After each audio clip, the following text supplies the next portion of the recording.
Салям алейкум.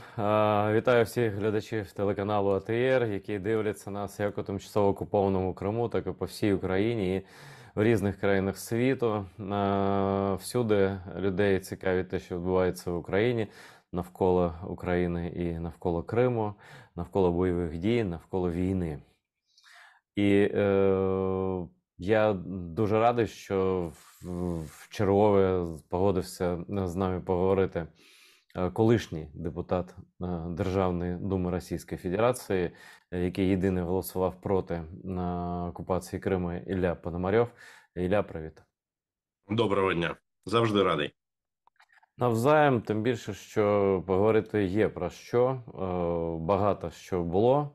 І цей бунт Пригожина, і його аналітика з усіх боків.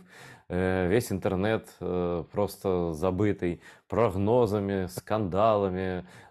Там, я не знаю, що Путін дуже слабкий став, що він на сьогодні-завтра чи то помре, чи то двійники-тройники в нього. Ну, тобто, на мій погляд, це таке позачергове загострення такого, я не знаю, як сказати, это в теорії змови, там, всяких там ванг безконечних. Ти, як людина, ну, більш-менш твереза, я хотів би запитати спочатку твою оцінку, що це було. Ти не писав одразу, я знаю, що це все вистава така, спектакль певним чином, але, ну, напевно, там не зовсім був спектакль, не зовсім вистава, щось там відбулося. Але я не погоджуюсь, наприклад, з тими, хто каже, що там Путін суттєво слабкішим став, що він зараз просто треба там його трохи дотиснути і все. На мій погляд, усе складніше. Але інтерв'ю не зі мною, тому я питаю в тебе. Ну, дивись, я не знаю, чи ти чув чи ні, але сьогодні пану Пригожину повернули гроші. Чув, так. Так, і всі ці 10 мільярдів, але він їх не перераховував, тобто був впевнений, що там все гаразд. І навіть не сам поїхав їх забирати, не тому, що він був в Білорусі, він був в Москві. І ніхто його там не заарештовував, нічого. Але він надіслав свого водія, щоб він зібрав гроші, там золото якесь, яке там були, там слідки, ну і ще там доларів там докупи. Тобто у них все гаразд. І це саме те, що я написав з самого початку. Тут треба бути точним. Я написав, але це треба пояснити, що це була за вистава. Я мав на увазі, що Путін був знайомий з тим, що такий план існує. І він не був там стурбований та заляканий, що пан Пригожин буде брати Москву. Що він був впевнений, що цього не відбудеться. Але це, звичайно, не визначає, що Путін це зорганізував. Ну, я вважаю, що це була ініціатива Пригожина, був справжній конфлікт між Пригожином та Шойгу. Ну і взагалі Міноборони, і цей конфлікт має дуже серйозне і довге коріння.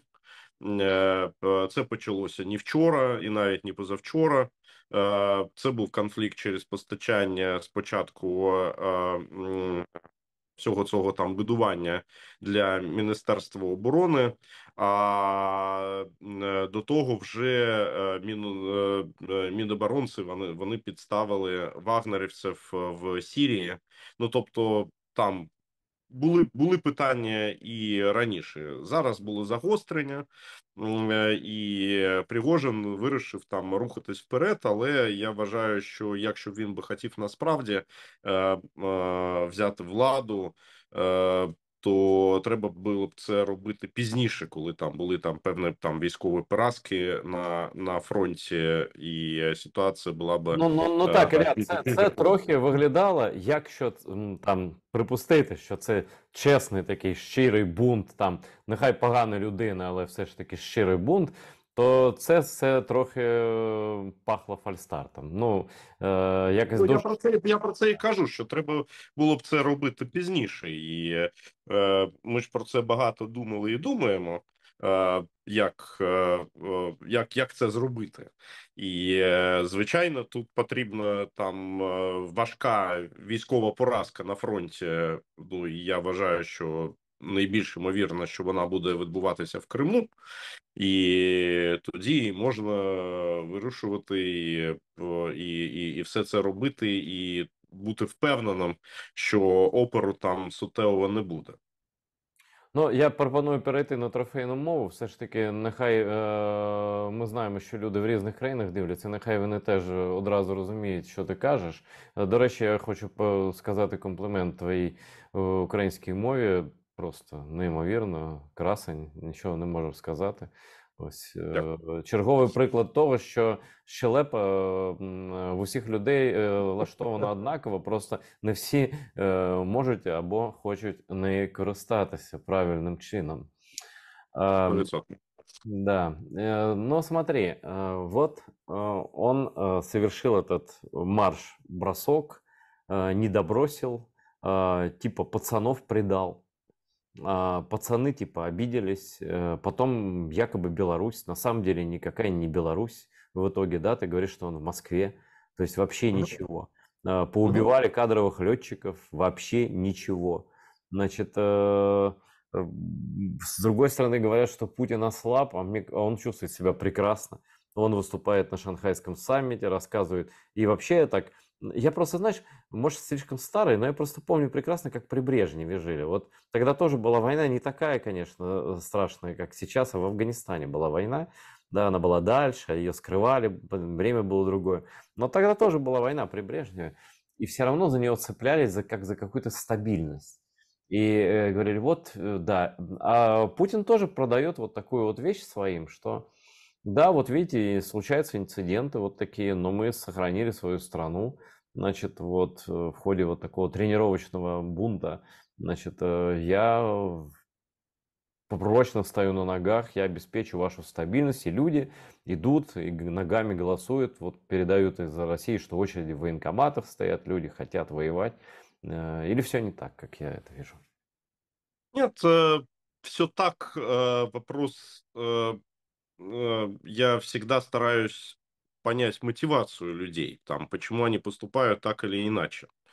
В Советском Союзе война в Афганистане стала одним из важнейших факторов краха режима, э, потому что, ну, там все были равны, там всем говорили, что мы за мир, всем говорили, что мы победоносные, и все оказалось не так, да, то есть вот эта война высветила все те проблемы, которые были, поэтому она была постоянным источником страха в обществе, фактором нестабильности и фактором претензий к центральному правительству, несмотря на то, что ее масштаб, ну, как мы понимаем, был уже больше, чем в 10 раз меньше, чем то, что сейчас происходит в Украине. То Но есть если честно, украинские... Илья, я вот М? добавлю, я просто М? помню, что тогда против этой войны чуть ли не единственный публично выступал на «Голосах Америки» и так далее Андрей Сахаров из ссылки, да?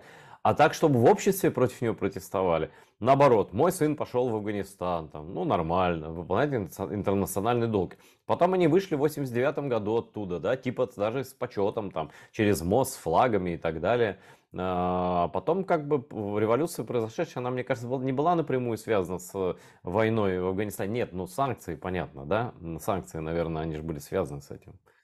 Смотри, ну, санкции, да, но, как мы знаем, там, например, та же самая Европа и тогда помогала обходить Советскому Союзу те санкции. С войной в Афганистане были связаны там первые вообще в истории санкции, которые были введены против СССР, там, России. И вот знаменитый этот газопровод Уренгой, Помар и Ужгород был построен по схеме трубы в обмен на газ, потому что трубы поставлять было нельзя, как они были подсанкционными. И тогда Маргарет Тэтчер придумала, как обойти значит, эти самые санкции, да, то есть, что вот был такой товарный обмен. Газ-трубы. Я помню эту сделку. Газ, Газ-трубы. Да. газ-трубы, да, газ-трубы. Ну вот. Но, возвращаясь к войне в Афганистане, там, хотя не стояла очереди из добровольцев, то были, конечно, отдельные добровольцы, которые шли в Афганистан. Но в целом все-таки люди прятали своих детей от этой войны, они не хотели, чтобы они туда шли и так далее. Поэтому это было заметным фактором недовольства. Сейчас-то ситуация какая? Все население притопили в общем, полное абсолютное говно и грязь. Вот по поводу этого там, значит, Россия встает в колен, да, то есть вот, а кто уложил-то мордой в грязь? Кто поставил ее на колени? То есть это же как раз вот эта же самая ельцинская, путинская банда это все и сделал. После этого они начинают платить деньги, причем очень большие деньги за эту самую войну, поставив всех в положение нищеты, начинают давать возможность зарабатывать большие деньги. Отсюда и происходит волна добровольцев. Это волна добровольцев не для того, чтобы воевать с Украиной. Там в России людям глубоко плевать на Украину.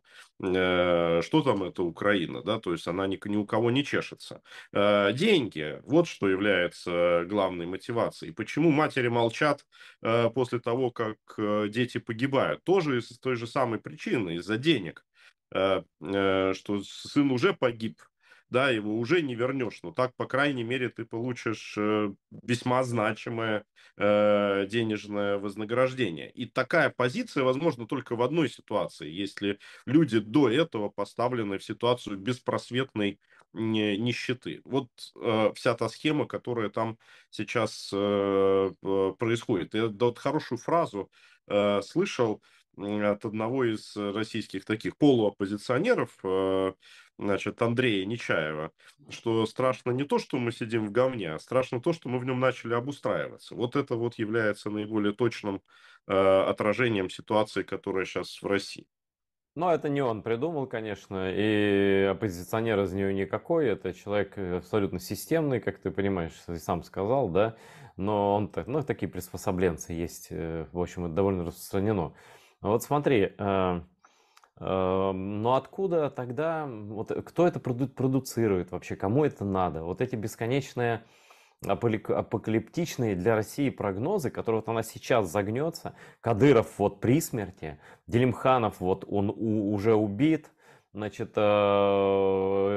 Путина двойники, хотя никаких двойников никто не доказал вообще ни разу, да, вот, и так далее. Откуда вот это какая-то, не знаю, там, вот эта сумка, чемодан с фейками, который все время носят, да, и все время открывает вот в нужный момент, когда нужно спад спустить, там, чтобы люди там успокоились или там, не знаю, там расслабились или что. Вот зачем нужен этот чемодан фейков про постоянной смерти то Путина, то Лукашенко, то Кадырова и так далее. Просто у меня завален весь YouTube. Если ты откроешь YouTube, там тоже буду апокалипсис просто сверху донизу. А на самом деле ничего этого не происходит. Мэй, я думаю, что тут причудливый симбиоз между российскими службами, российскими либералами и отраженным светом это возвращается через дальше украинские уже СМИ. Но главная тут роль все-таки за российскими либералами. У людей абсолютно на данный момент декадентское мышление. Они чувствуют себя импотентами, которые не могут повлиять на ситуацию, поэтому они пытаются найти какие-то явления природы с их точки зрения, которые могут оправдать свое бездействие. То само все происходит вот куда надо, вот надо подождать, и все, значит, решится. Они искренне болеют за украинскую армию, потому что для них это такая же часть природы. Они не понимают, что это состоит из живых людей, которые погибают каждый день. Они надеются на там болезнь Путина, они надеются там, значит, на смерть Кадырова. Они надеются, блин, даже на то, что Пригожин возьмет Москву и готовы этому рукоплескать. Да, Ну, то есть, да, даже это воспринимается, то есть Уркаган, у которого банда уголовников, насильников и убийц берет Москву, а они этому радуются. Ну, то есть просто что Не, ну угодно, и, как лишь бы вот говорится, это само собой произошло. если я не могу, пусть у соседа получится, да, у соседа уголовника Да, пусть получится, да. ну да, нет, а дальше они просто считают себя незаменимыми. И то, что их все равно позовут, что вот после того, как вот эта вот машина, которую выстроил Джек, то есть, значит, Владимир Путин, значит, развалится, что их позовут на царствие, да, то есть, ну, вот как бы это же там основное ожидание. И поэтому любой слух, который вбрасывается в эту среду, а иногда он вбрасывается намеренно, еще раз скажу, чекистами, иногда он вбрасывается не намеренно, а просто возникает там в силу естественных, значит, каких-то процессов, да, он мгновенно разносится. Потому что никакие рациональные вещи, которые требуют действия, они там не разносятся. То есть вот Легиона Свободы России не существует, и вот факт, ну, что это вот вроде как это вот пощупать можно, посмотреть, съездить, поглядеть. Да? Но даже когда показывают видео, так же как судья Московского суда, смотря на видео, отрицает то, что оно там видит, так же и российский либерал отрицает то, что он видит на фотографии. Потому что это не вписывается в эту самую картину в мира, и это, по идее, его вызывает на то, чтобы он что-то делал. Но это там делать никто не готов. А вот наблюдать за двойниками, значит, и за прочими такими процессами, то есть это, конечно, очень приятно. Но дальше, конечно, а украинские СМИ ж тоже смотрят вокруг, и тоже всем интересно похайповать, значит, поговорить. И если там пошла какая-то волна, ее тоже можно подхватить и на ней прокатиться. Вот отсюда и возникает такая картинка, которую ты наблюдаешь у себя в YouTube. Ну, а в реальности, по моей версии, Путин не чувствует себя слабым. А, Он Конечно. чувствует, что он все контролирует, что, я не знаю, что там с Суровикиным, умер он, подавился он яблоком или получил государственную награду, никто не знает. Ну, по версии Ютуба, он, конечно, в тюрьме, там его пытают, он на кресте распятый, под ним костер горит и так далее. Я думаю, что ничего этого нет. И Путин для своих никогда не был кровавым, вот для своего окружения точно. И я не думаю, что он им станет. Это чекист, это не другого типа просто человек. Это садюга такой, но он другого типа человек. Это не про массовые репрессии. Он любит, чтобы его любили еще, ко всему прочему, да. Он быть любимым фюрером хочет. И вот он вернул стабильность людям. Значит, он вышел в народ. Значит, чего за ним не водилось там огромное количество времени, да. Вот в реальности, если бы ты, вот тебя спросили, там, может, спрашивай, какие-то западные think-танки там или политические деятели, вот что им надо понимать, а вот в реальности, что сейчас с Путиным, в какой стадии находится, ну, не его режим, скажем, я не верю ни в какие режимы там, вот, никакого ГУЛАГа нет, но не режим, а, скажем, его государство, которое он построил на своей личной власти, вот насколько оно прочное, непрочное, склонное к чему-то, к усилению, к ослаблению, там, и в реальности это что можно считать итогом? Про Вагнера мы еще вернемся, про его обещание новых побед на фронте и так далее, да, можешь вместе отвечать. Ну, Путин такой же самоуверенный троечник, как тот, которым был всегда. Ничего в этом смысле не изменилось. И слава богу, потому что это как раз одна из гарантий того, что он не применит ядерное оружие. То есть вот если бы он был там на грани отчаяния, все пропало, шеф, то есть гипс снимают, клиент уезжает, ну там кто знает, что ему вообще может прийти в голову. Но абсолютно я уверен, что это не так. И здесь он тут не один. Я хотя с тобой совершенно согласен, что никакой он там не кровавый тиран, а именно что чекист, да, то есть это серая мышь, которая является манипулятором, разводилой, значит, вот заплечным делал мастером, но вот он не кровавый тиран, который там, не знаю, как Муссолини будет стоять там на трибуне, то есть вот и призывать людей там к светлому будущему. У него вообще нет никакого светлого будущего в голове, да, у него лозунг-то обогащайтесь, да, а не, значит, какие-то идеи реализуйте. Но, тем не менее, какие-то параллели все равно с диктаторами прошлого можно провести. Я поэтому все время напоминаю, что там Гитлер там в конце апреля, начало мая еще строил планы на будущее, и у него была очень похожая картинка мира Ой, это существует. правда, это я могу подтвердить, если кто-то читал тоже книжки, да, он планировал контрнаступление от Берлина в апреле Да. 45 года, да. Да, вундерваффе, то есть то, что коалиция союзников сейчас окончательно развалится, потому что вот они будут ссориться относительно того, как делить Германию, значит, и так далее. И Путин примерно то же самое. Он считает, что он пересидит. Это основной его мотив. Пересидеть, да, то есть фактор времени. И я считаю, что это одна из причин вот этого там Пригожинского мятежа, например. Зачем это могло понадобиться Путину, этому не противодействовать, да, как минимум. А вот ровно потому, что он всегда разменивает тактику на стратегию. Тактический выигрыш на стратегический проигрыш. И тактически он выигрывает тем, что, то есть, он опять посылает сигнал населению о том, что, смотрите, я в одиночку остановил, вот, то есть, каких-то негодяев, которые решили пойти против меня.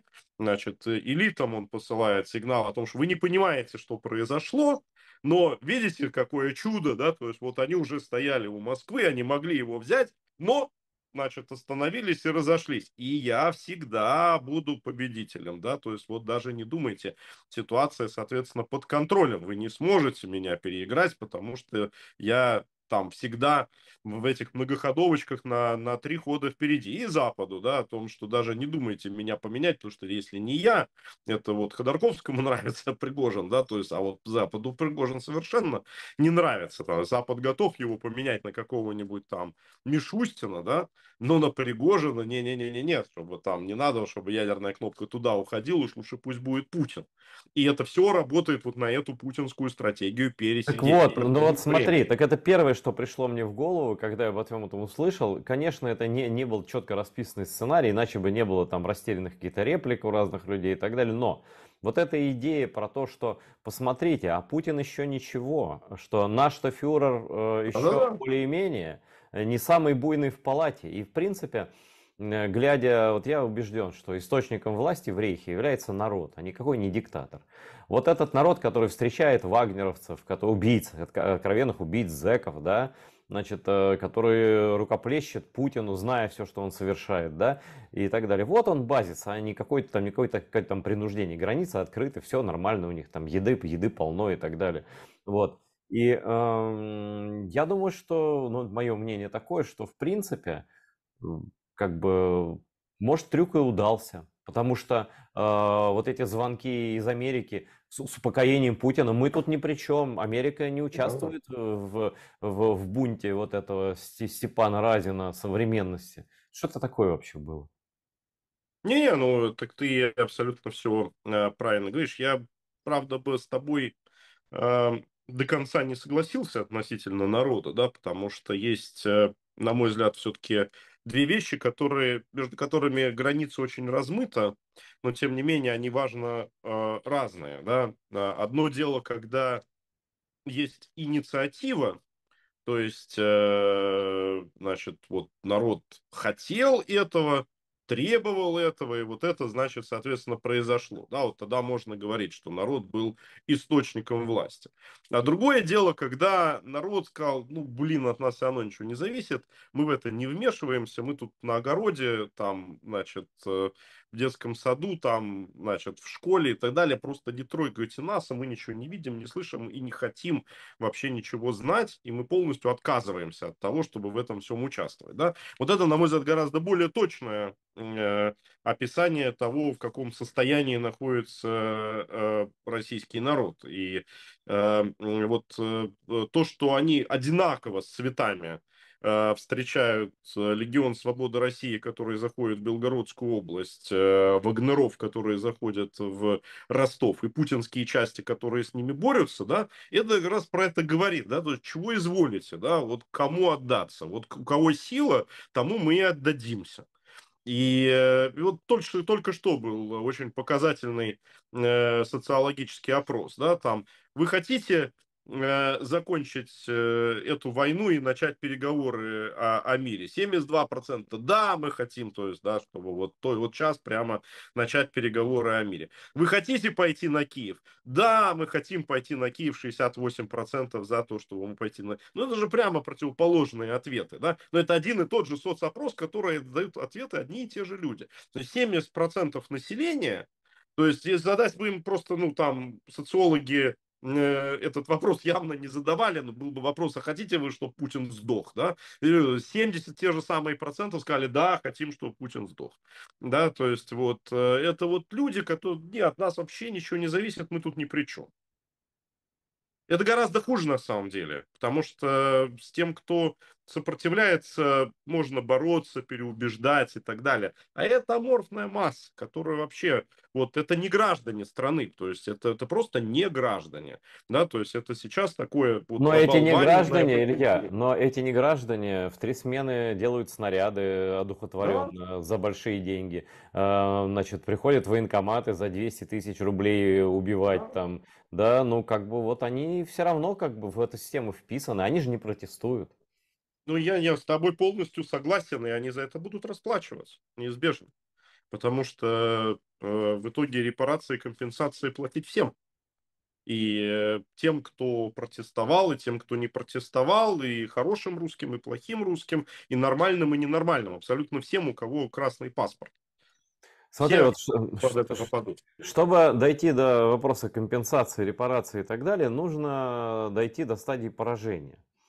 Вот у меня такое ощущение возникает, что все-таки эти русские либералы, вот эти люди, которые продают воздух десятилетиями на Западе, что они все-таки продали какой-то части западных элит вот эту иллюзию, что Путин очень недолговечен, что он ну, как-то, каким-то образом он испарится, поменяется на кого-то, и поэтому не нужно давать Украине оружие дальнобойное, не нужно Украину, как бы сказать, стимулировать ну, понятно, не давать самолеты там вовремя и так далее. То есть пусть Украина возится, там, истекает кровью на своей территории, там, да, потихоньку что-то потом продвигается, вот.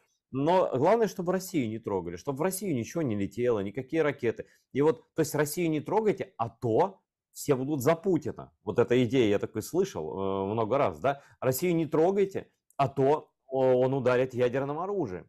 То есть надо все делать аккуратненько, Россию не трогать. Но если Россию не трогать, то и поражения не будет, осознания не будет, излечения не будет. И все это просто в каком-то момент перейдет, ну, в самом лучшем виде, в какую-то консервированную стадию. Смотри, я здесь с тобой тот случай, когда резко не согласен. Потому что, на мой взгляд, поведение этих самых российских либералов, оно гораздо более лицемерно, чем ты говоришь, и оно иное. Они на Западе не говорят Россию не трогайте. Они, наоборот, на Западе как раз говорят, давайте Украине больше оружия и так далее. Просто они говорят при этом, что мы сами делать ничего не будем.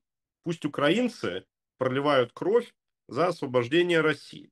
А потом вы, западные товарищи, пожалуйста, кто там будет следующей властью, заставьте, если Украина будет решать, заставьте Украину нас посадить на царствие. Если там это будут российские элиты там как-то внутри себя, то их заставьте в качестве условия, значит, примирения с Западом. Вот основная линия, которая происходит. При этом, конечно, там через средства массовой информации, которые разговаривают на русском языке, они же на русском языке разговаривают, а не на английском, да, то есть они не в Нью-Йорк Таймс пишут о том, что не надо бомбардировать Россию, они на дожде про это говорят, потому что они хотят, чтобы русские помнили о том, что вот эти были против бомбардировок, там, против военных походов, против, там, значит, насилия какого-то против российских чиновников и пропагандистов и так далее. Они были вот за все мирное, за все хорошее и так далее. Да, поддерживали Украину, но тоже они же не ВСУ сами по себе поддерживают, да, они поддерживают разные гуманитарные вещи, там, детей, беженцев, там, значит, какие-то теплые одеяла поставить, генераторы, нужные реально важные вещи, но я просто то, что им все время говорю, вы вот это делаете, это капля в море относительно того, что делает весь мир. А то, что реально вы должны сделать, то, что мы все вместе, мы, российские граждане, должны сделать, это мы должны помогать Легиону, там, РДК и другим там Ага, партизанам, сейчас, которые сейчас действуют, да. будут И они вот тут помогать. начинается Да. полный блок, да. То есть даже люди, которые наиболее громко говорят за Украину, теоретически, на моменте действия они полностью отключаются. Еще раз скажу, они готовы Пригожина поддержать, но только лишь бы, значит, самим ничего не делать в этом направлении. Скажи, а что должно произойти, чтобы западные правительства сказали им, хватит, ваш пропуск просроченный в Ничего, Европарламент, а? ничего. Ничего не будет происходить. За западным правительством это выгодно. Как раз это же тоже, это же такая бюрократия. Им выгодно работать с людьми, которые ничего не делают. Вот я тебе расскажу сейчас. Я вот, где-то с месяц назад у меня был разговор с одним очень большим другом Украины и очень прогрессивно мыслящим, очень правильным чуваком, очень ястребиного характера, там, крайне ястребиного характера в Соединенных Штатах. Э, Очень высокопоставленном в государственной машине. Значит, ну, мы всем, там у нас просто такие лично дружеские отношения, поэтому он мог быть, позволить себе быть чуть-чуть более откровенным, чем, значит, многие его коллеги. И говорит, Илья, говорит, вот вы все там правильно делаете, я, говорит, вас вот поддерживаю и с легионами, и с партизанами, вот, ну, то есть, но, говорит, ты должен понять, вот вам лучше ничего не делать, если вы хотите, чтобы мы вас там признали, как будущее российское правительство и так далее. Я говорю, в каком смысле ничего не делать? Говорит, нет, вот не надо делать ничего. Потому что, то есть, если вы хоть что-нибудь делаете, то любой факт нашего общения с вами, это означает, что мы, Соединенные Штаты, что-то делаем. Понимаешь, говорит, и это для нас большая проблема, потому что мы боимся этого, администрация боится этого, даже силовые структуры этого боятся. Поэтому мы не должны ни в коем случае быть частью какого-то процесса сопротивления. Поэтому условием нашей вас поддержки то, чтобы вы ничего не делали. Поэтому они как раз культивируют вот эту самую импотенцию, которая там есть. А российские оппозиционеры, эти вот либералы, они надеются, что в ответ, поскольку им это впрямую такой запрос, который они слышат, запрос на ничего не делание, что взамен их отблагодарят тем, что вот туда посадят на царствие. Но политика так не происходит, да, надо эту власть брать в свои руки, надо в том числе идти против течения, и тогда с тобой будут считаться. А если, то есть, ты просто насчитываешь на то, что кто-то за тебя сделает эту работу, ну, потом тебя выкинут, как презерватив выкинут, и все. Ну смотри, но как бы тут вступает в жизнь логика такого инфантила или нарцисса. Я хочу жить вечно, и пока у меня все идет нормально, да, ну действительно, пока все идет нормально. И они нормальные, сытые, Дождь получает 17-миллионную помощь из бюджета Евросоюза, значит, они продолжают вещать, как ни в чем не бывало, живут прекрасно все, русские оппозиционеры живут прекрасно. Ходорковский содержит целые стада там этих вот выпасающихся баранов или овец, там как слов. Но на самом деле хитрые ребята, да. И вот все в порядке, да, двое сидят, там двое-трое сидят из лидеров так вот оппозиции, и там стенгазету издают в тюрьме, создают профсоюзы и подают конституционные суды значит, на то, что свиданку надо очередную организовать. Понятно, что это никакие не лидеры оппозиции, ничего из них не будет. Но они имитируют бурную деятельность, Запад их типа слушает, таких как, допустим, ты не слушает, да, а, и дают какой они сигнал дают Кремлю. Мы Ну, и, Айдар, еще, смотри, и звонят Кремлю я, и говорят, мы тут ни при чем, вот, да, совсем. я, во-первых, бы все-таки не наезжал бы на тех оппозиционеров, которые сидят в тюрьме. Ну, все-таки я считаю, что их выбор надо уважать, и многими из них я просто искренне восхищаюсь, как Володя Карамурза, который, на мой взгляд, там, исключительно достойный человек и так далее. Просто я считаю, что ну, в случае с Володей его выбор был не политическим выбором. Это был выбор моральный, диссидентский. Вот если кто может там претендовать на то, что он Нельсон Мандела, это вот, значит, там Володя Карамурза, да.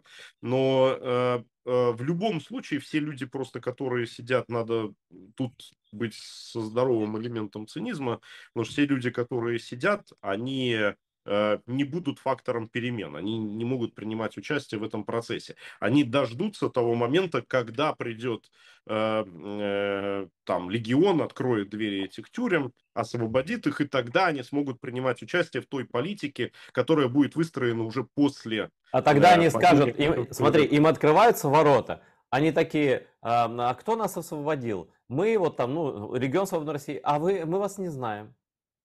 Ну, это другой вопрос. Я думаю, что они все прекрасно знают, вот, и потом будут строить самостоятельную карьеру, уж, например, тот же самый Навальный, точно будет играть на перехват власти с первого же дня после того, как он выйдет на волю. Но это как раз задача выстроить нормальную демократичную политическую систему, которая не даст возможность никому перехватить, захватить вновь власть, да, то есть вновь ее узурпировать. Это уже наша задача, задача съезда, который выстраивает эту правовую конструкцию и так далее. А вот то, что касается Запада, то вот здесь я вижу как раз положительные вещи. Если там полгода назад вот они вот вообще, то есть мы вас не видим, не знаем и так далее, ну, как личное общение, да, то есть, но оно сугубо неофициальное, то сейчас я как раз вижу, что лед тронулся, и ровно потому, что они увидели там дроны, которые летят в Москву, они увидели наши батальоны, которые заходят в Россию, в Белгородской области, они начали убеждаться, что это все не фантазия, а это все реальность, а все хотят быть частью успеха. Никто не хочет быть частью проблемы, никто не хочет, чтобы на них прокатились, но все хотят прокатиться на других. И это касается без исключения всех, и российских оппозиционеров, и западных политиков. Это любой человек так хочет, соответственно, сделать. И поэтому я вижу, что ветер как раз сейчас в нашу сторону, что вызывает большие припадки ненависти у многих представителей старой оппозиции. Ой, я забыл этот вопрос поставить. А что это за анонсированные Пригожиным, непонятно откуда, новые успехи на фронте? Это что он имеет в виду, как ты думаешь? Вот это я вообще загадка для меня, что он имел в виду. Ну, то есть для меня очевидно, что он ни в какую Украину-то возвращаться не собирается. Он не для этого там столько приложил усилия, чтобы из нее выйти. Вот. Но, во-первых, то, как он это сказал, я несколько раз послушал. Во-первых, он мог иметь в виду, ну, чужие успехи на фронте, да, то есть там российской армии и так далее. Но вполне мог иметь в виду и свои успехи там в Африке, например. Да ну, ерунда какая-то. А слушай, что касается Запорожской атомной станции, ой, ну, в Украине, ну, ты сам в Украине находишься, люди к этому серьезно относятся, вот, и многие уезжают из ближайших городов, и власть об этом, в принципе, сообщает о том, что вероятность такого развития событий существует, и, в общем, никакого наказания, даже осуждения России не понесла за подрыв Каховской дамбы. И как бы сразу я, как только узнала о Каховском, я сказал, ну все, следующий, значит, Запорожская АЭС. А вот как ты оцениваешь, устроит Путин утечку радиации или нет? Ну, я считаю, что готовым быть к этому надо, но я оцениваю все равно вероятность этого как небольшую. А То почему? есть, ну, во-первых, опять, начиная с характера Путина, да, значит, нереализованная, а висящая угроза – это гораздо более эффективный инструмент, чем реализованная угроза. Грозить этим можно очень долго, размениваться, пугать, шантажировать. Ну, а когда ты ее реализовал, ну, уже как бы и все. Да, то есть уже вот больше ты ничего не можешь сделать. С точки зрения результата, ну, вот он реализует эту историю. Ну, и, значит, дальше что? Значит, она находится на данный момент на оккупированной территории. То есть он сделает непригодным для проживания значительный кусок той территории, которую они как бы пока еще контролируют. В гораздо большей степени, чем, значит, та территория, которая находится под контролем Украины. Поэтому зачем там самим себе это делать, там при отступлении что-то заложить, это один вопрос, да, а делать это вот сейчас, пока Но еще то есть контроль там. при отступлении он может устроить ядерную катастрофу, там, да? Ну, мне кажется же, что он подрывом, значит, Каховской ГЭС там, имел в виду, соответственно, осложнить украинское наступление, хотя, на мой взгляд, опять это тот самый случай размены тактики на стратегии. Краткосрочная военная выгода российской армии, долгосрочная военная выгода украинской. Вот. На случае с атомной станцией, ну, еще раз, непонятно, чем это злодеяние может ему, в принципе, помочь, чем повредить, понятно. А чем Вот, повредить? поэтому, А чем может повредить? ну, то есть это действие, это точно будет расцениваться всеми как равносильно, как применение ядерного оружия. Это совершенно точно. Ну, то есть это же будет повтор там Чернобыльской аварии. Украина рано или поздно с этим все равно справится, безусловно. Но, Ну, значит, и для него очередные красные линии будут перейдены. но А он, смотри, а он все-таки он не такой смелый человек, чтобы вот напрямую подставляться под морских котиков, которые будут его оттуда выковыривать. да ты думаешь, что вот я четкого сигнала от Запада так и не слышал. А что будет? Вот, ну и хорошо, взорву я станцию, а может кину тактический ядерный заряд ограниченной мощности. И что вы мне сделаете? И что? Ну, тут же то же самое. Четкий сигнал. Это все равно, что уже реализованная угроза, да? Гораздо лучше, когда угроза непонятна. То есть, когда точно сказано, что какой-то ответ будет, а какой не ясно, да, и пусть Мгм. он сидит и, значит, дергается о том, какой это может быть ответ. Ну, много раз сказано о том, что это действие аналогично применению ядерного оружия, оружия массового поражения. Многократно до того говорилось, что применение оружия массового поражения – это серьезная красная линия, после которой Америка, например, будет действовать совершенно по-другому. Ну, как бы посмотрим. У меня нету большой надежды на западных союзников с точки зрения их каких-то действий. Но думаю, что Путин все равно держит в уме, что там, ну и самолет его могут там попробовать сбить, еще что-нибудь устроить. Ну и приближается саммит НАТО в Вильнюсе.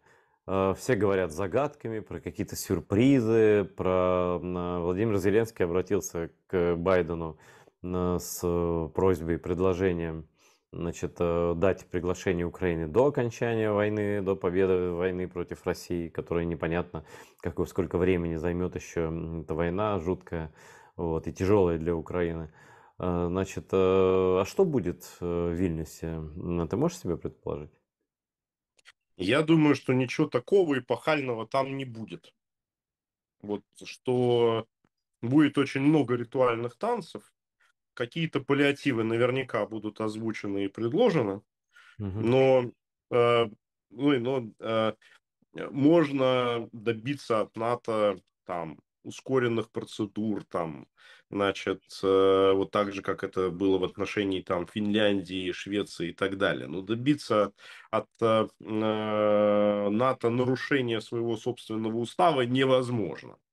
Ну, то есть это нельзя, да, то есть она впрямую написана, что война, что страна, которая находится в состоянии территориального конфликта с другими странами, не может быть членом альянса. То есть, Да ладно, Турция прекрасный член Альянса, вообще без вопросов. Кипр член Альянса, и ничего.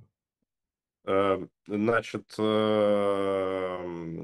там было придумано, каким образом эту историю обойти. Именно что обе страны являются частью альянса. Это так же, как Россия в рамках ОДКБ одновременно поддерживала Азербайджан и Да, Армения. я Да? То имею в виду есть Грецию, скорее не Кипр. Все-таки это, по-моему, Кипр не Греция, да. То есть не Кипр. Кипр не член альянса, Греция член альянса. Но четко, там все формулы, то есть они были найдены, значит, каким образом можно было эту историю обходить. Сейчас все-таки, ну, другая совершенно ситуация, ну, например, это консенсусное решение, ну, точно будут страны, например, Венгрия, которые будут это блокировать по чисто формальным основаниям. А что делать с Венгрией вообще? И почему с ней никто ничего не делает? Мне кажется, ну, Орбан, ну, перешел все уже, красные, розовые, любые линии. Ну, Ну, то есть, а что ты можешь сделать? Это воля венгерского народа, правильно? Значит, там проходят выборы, на основании считать их фальсифицированными. Нет, ну, как бы, ну, вот так они проголосовали, да, и, ну, можешь их в конечном итоге исключить из каких-то международных организаций. Но они все время ходят там по грани, но, тем не менее, эту грань не переступают. Ну, пока не переступают, соответственно, есть как есть. Это про это надо думать, когда страну принимаешь, а не когда это уже все в процессе. Ты, конечно, читал статью Валерия Залужного. М, Что скажешь? Как всегда, зажигательно. Вот, и мне, конечно, нравится, когда человек называет вещи своими именами и правильно отвечает журналистам. Все, что он говорил относительно там наступления, как раз угроз применения ядерного оружия и так далее, ну, на мой взгляд, оно абсолютно правильно и по существу. Но почему же тогда, ну, как бы Залужный много раз уже объяснял, что главное оружие Путина – это страх перед ним. Страх во многом еще иррациональный, который бежит впереди паровоза, лошади, там, телеги, я не знаю чего, да?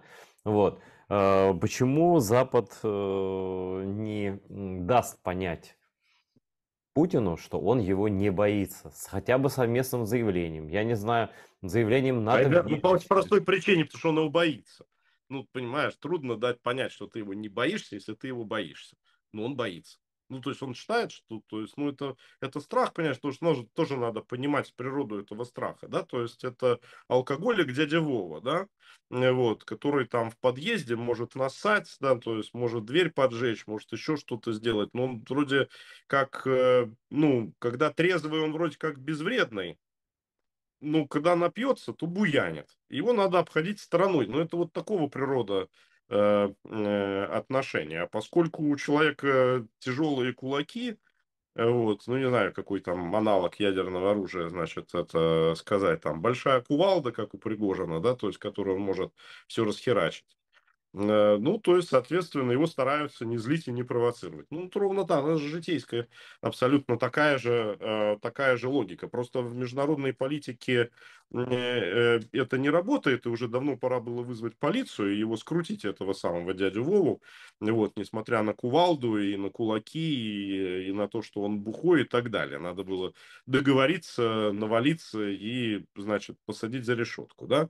Но всем страшно, да, то есть все давно обленились, то есть у всех там ремонт, а вдруг он там, значит, краску поцарапает, да, то есть вот там дверь проломит, вазы побьет красивые китайские эпохи Цинь, да, то есть вот, ну, вот такой же подход.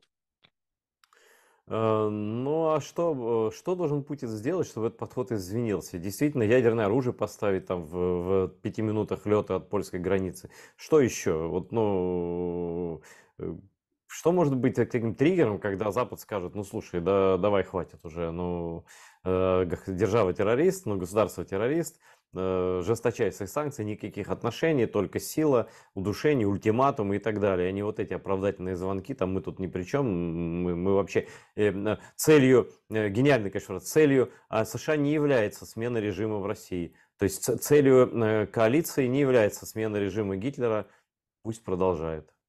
Как это вообще? Ну, вот то, что эта позиция Штатов для меня и удивительно, и э, наверное, будет правильно сказать, что она лицемерна, да, это, на мой взгляд, ну, как бы видно невооруженным глазом, да. Но есть как есть, да, значит, ну, помогают Украине. Украина в конечном итоге эту позицию может использовать в своих интересах. Потому что если бы американцы говорили, мы тут лидер, значит, антипутинской коалиции, да, то их итоговые решения относительно России могли бы быть гораздо более умеренны, чем решение там Украины и восточных европейцев, да, то есть поскольку они гораздо больше люди заинтересованы в том, каким образом прекратится эта война. Поэтому она может быть даже использовать на нашу пользу. Но то, что ты говоришь, где красные линии, ну вот в частности пресловутая история Запорожской АЭС, она вполне может быть красной линией, потому что вспомни, когда произошел Чернобыль, кто поднял тревогу? Тревогу подняли шведы, да, то есть над кем, значит, там прошло радиоактивное облако, да, вот, значит, какая-то подобная авария на Запорожской станции, она, безусловно, выйдет за границы там постсоветского пространства. Ну, как бы просто в силу природы того, что произошло. Как раз тактическое ядерное оружие менее опасно, да, то есть как нас в школе учили, поражающие факторы ядерного взрыва, да, то есть они очень локальны и очень короткоживущие. А в случае аварии на атомной станции это очень долгая история, вот как в Чернобыле. И поэтому тут уже, конечно, это будет восприниматься как прямое нападение на территорию других стран, и я думаю, что за этим будет другая реакция. И именно это, я думаю, что Путин и понимает.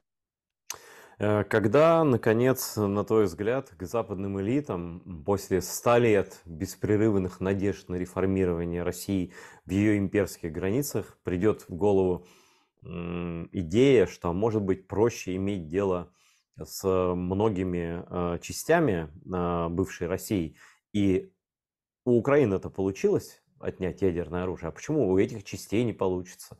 И лучше иметь дело с частями, чем с целым и так далее. Вот. Значит, бывшие советские республики прозвали СССР, никто, кроме России, не захотел иметь ядерное оружие, не будем говорить, к чему это привело, но так вот. То есть технологически это реально. Откуда этот какой-то хтонический страх, просто параноидальный страх развала России? Ну и что? Ну вот развал, и что дальше? Смотри, ну, во-первых, относительно ядерного оружия, как раз опыт Украины наглядно показывает, что вот в случае подобного распада больше дураков не будет, которые будут согласиться куда-то, значит, там отдавать свое ядерное оружие. Потому что для очень многих это будет гарантией своего суверенитета и неприкосновенности.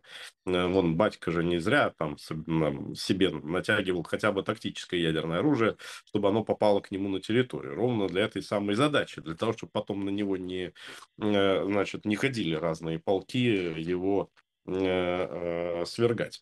Вот. Но я думаю, что главный страх Запада, он не в том, что возникнет больше ядерных держав. Конечно, этого точно никто не хочет, и это записано там буквами очень крупными в любых внешнеполитических стратегиях всех ядерных держав о том, не допускать, чтобы появлялись новые ядерные державы. Это является очень важным приоритетом. Но главный страх тут заключается в том, вот приходит условный Пригожин, да, а вокруг него, то есть, куча уркаганов. Мгм. Вот. И кто-нибудь из этих уркаганов может там одну боеголовочку там приховать там, то есть, вот, и кому-нибудь продать. Вот. Не на государственном уровне, исключительно на частном, уголовном, значит, понятийном, бандитском уровне. Да, вот в этом вот хаосе, чтобы не возникло такой ситуации. Этот страх выше, чем страх возникновения новых ядерных государств, страх хаоса в ядерной стране. И плюс очень большой страх, связанный с тем, что ты говоришь, это страх Китая. Потому что даже если Россия там распадется, не знаю, там, на 5 частей, да, то есть одной из которых будет Сибирь, даже пусть одна большая, то есть, значит, это самая Сибирь, все равно в этой ситуации китайское влияние там будет настолько выше, чем оно сейчас в России. Там Путин может сколько угодно с Китаем заигрывать, но доступа к Китаю к российским природным ресурсам на данный момент нет. И китайским компаниям не разрешают не входить там, с большими долями там, нефтегазовые, например, проекты и в другие проекты лес, там они рубят китайцы, да, то есть вот, а вот что-то более стратегическое нет, их туда совершенно не пускают. Путин хочет сам торговать этим, да, то есть, ну, не пускать китайцев непосредственно. А в случае, если произойдет такой распад, конечно, это изменится. И, конечно, американцы считают, что это настолько сильно усилит Китай, что это риск для них является неприемлемым. Они не хотят на это идти, они поэтому первое, что от нас требуют в качестве гарантии о том, чтобы этого не произошло. То есть, смотри, идея такая: в идеале куда-то в течение времени куда-то исчезает Путин, вместо него приходит какая-то другая власть. С ней, с этой властью Запад договаривается про компенсацию Украине, про там, ядерное оружие, контроль и так далее, и так далее. Но при этом, чтобы власть сменилась, чтобы Путин ушел, нужно поражение. Но поражение они этого боятся, потому что иначе Россия развалится. И вот тут такой цуксванг, что я не понимаю, как они собираются добиваться свержения Путина, не нанося России поражение. И, ну, где тут Айдар, Да. смотри, противоречие тут, безусловно, есть. Как, в общем, оно очень часто в политических вопросах ответы противоречивы, да. И здесь противоречие есть, но ты ставишь твердый знак равенства между тем, что военная победа Украины означает развал России. А я с этим не согласен. Я не считаю, что здесь есть знак равенства. Я считаю, что вероятность развала России, она есть и не нулевая, но я считаю, что на это ни я, ни ты, ни американцы, ни марсиане повлиять не смогут. Что если это произойдет, то это произойдет. Это Нет, может я-то произойти, за а то, может не чтобы произойти. я-то за то, чтобы никакого развала сразу не было, потому что, ребята, платить репарации кто будет? Путин? Ну, вот я здесь с тобой согласен на Да, 100%. я единственное, что я согласен, что Чечня имеет неотчуждаемое право на независимость, потому что она ее имела, и это был геноцид, и Да. это было и так далее, да, при попустительстве мирового сообщества и всех остальных хороших и нехороших людей. А остальные сначала перед разводом давайте-ка рассчитайтесь по долгам, товарищи. Мгм. Ну, я с тобой согласен, я эту мысль часто повторяю.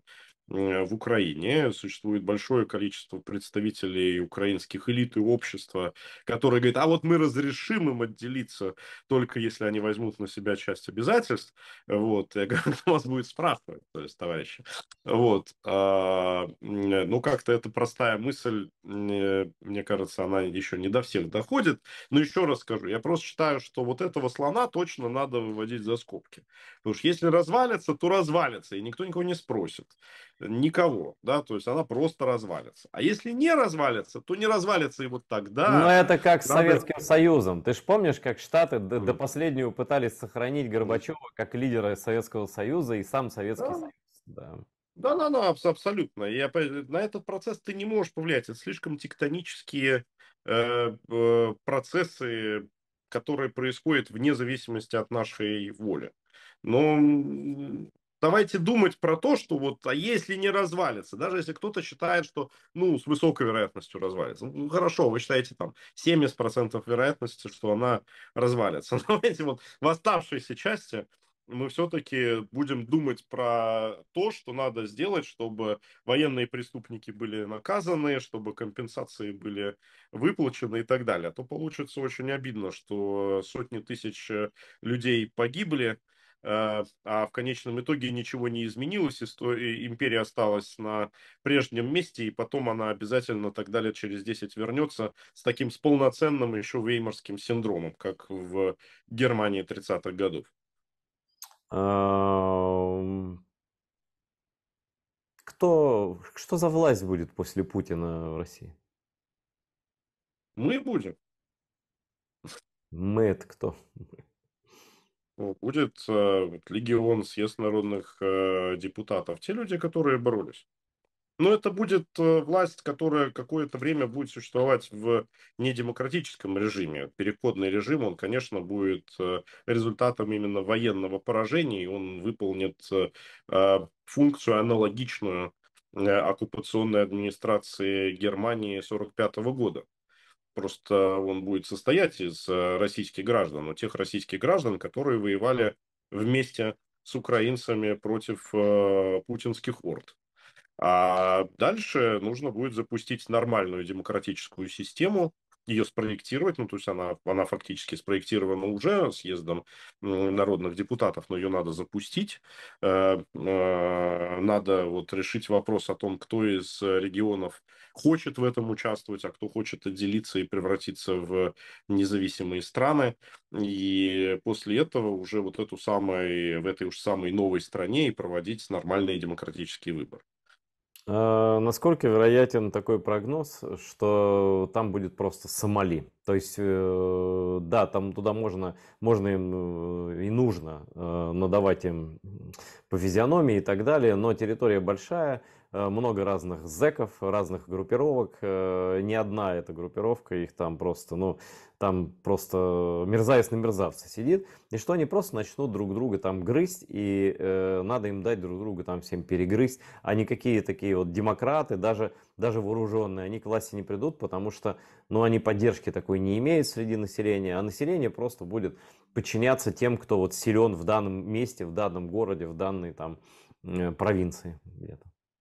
Айдар, ну вот как мы с тобой отмечали с самого начала нашего сегодняшнего разговора, общество там абсолютно атомизировано, да, и аморфно. Откуда там браться, соответственно, каким-то вот таким серьезным силам, которые друг с другом бы дрались? Э, Рост какого-то там бандитизма и так далее, ну так эта война перемалывает все подобного рода бандитские группы. Конечно, какое-то количество людей вернется, и это, конечно, будет источником неспокойствия в течение какого-то количества времени. Ну, так ровно поэтому и надо думать про то, как выстроить ситуацию так, чтобы она не превратилась в хаотическую. И главная гарантия того, чтобы это не было хаосом, это то, чтобы была сильная власть, которая приходит со своими вооруженными силами, со своими силовыми структурами, и которая удерживает ситуацию в стране. И я считаю, это абсолютно реально, именно потому, что она придет с боевым опытом после боев в Украине. Именно поэтому я и говорю, что это будет легион, а не там какие-то розовые пони, которые прилетят из Брюсселя. Ну, в том, что действительно русским, если объявить, что у них новый хозяин, вот я, грубо говоря, телевизор все решает. Я помню это по ГКЧП, и как сначала ГКЧП говорил, мы ваши хозяева, и ничего не произошло, не происходило, ну, практически, да, кроме Москвы. Там, а потом сказали, а Ельцин говорит, теперь я ваш хозяин, ну окей, теперь и ты наш хозяин, теперь будем союз развалить. Ну, Айдар, мне не нравится, как ты звучишь, хотя, к сожалению, рациональное зерно в этом, безусловно, есть, но я считаю так, что надо на федеральном уровне сказать, никто никуда не двигается, все сидят на попе ровно, начинать раскручивать гайки снизу, с муниципального уровня, дать людям возможность получить власть в свои руки на уровне общин, на уровне там поселений, городов, районов там и так далее, то чтобы они почувствовали, что это возможно. А после этого уже двигаться вверх. Ну, то есть, чтобы власть органично росла с самого нижнего уровня, а не наоборот сверху вниз. Но пока это происходит, да, жесткий кулак сверху должен быть, который должен удерживать всю эту ситуацию от распада. Ну, в общем, в любом случае, как бы кто ни звучал, ситуация не изменится до военного поражения России, которое целиком зависит от Украины и поддержки западных союзников. И подождем саммита НАТО, подождем каких-то решений. Мы не имеем сейчас полной картины будущего даже на полгода вперед. Не то, что полной, вообще, в принципе, никакой не имеем. Но я благодарен за те, що Ілля Пономарьов, так намалював свою картину майбутнього, як найближчого, так і далекого. Дякую, що знайшов час. На все добре і дякую нашим глядачам, що ви нас дивитеся. Дивіться АТР далі. Дякую, завжди радий бути з тобою.